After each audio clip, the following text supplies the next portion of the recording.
ചില വീട്ടുകാര്യങ്ങൾ.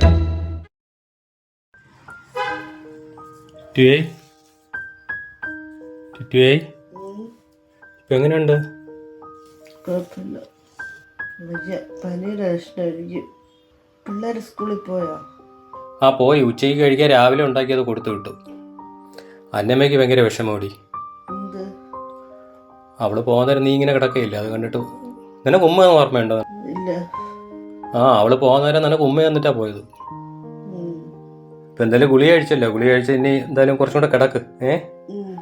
ഉച്ചത്തേക്കുള്ള ഞാൻ ഉണ്ടാക്കാമേ കേട്ടോ. ഉറങ്ങിയോ?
ജീവിതത്തിൽ സുഖദുഃഖങ്ങൾ സർവ്വസാധാരണമാണ്.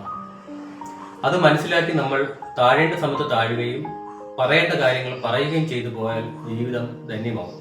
നമ്മുടെ ലോകത്തുള്ള എല്ലാ മനുഷ്യർക്കും ഈഗോ ഉള്ളവരാണ്. ഒരു തരത്തിൽ അല്ലെങ്കിൽ മറ്റൊരു തരത്തിൽ അവർ ഞാനെന്ന ഭാവം കാണിച്ചിരിക്കും. പക്ഷേ സ്വകുടുംബത്തിൽ ജീവിത പങ്കാളിയോട് അത് കാണിക്കാതിരിക്കുന്നതാണ് ജീവിതം ധന്യമായി പോകേണ്ട ഏറ്റവും വലിയ കാര്യം.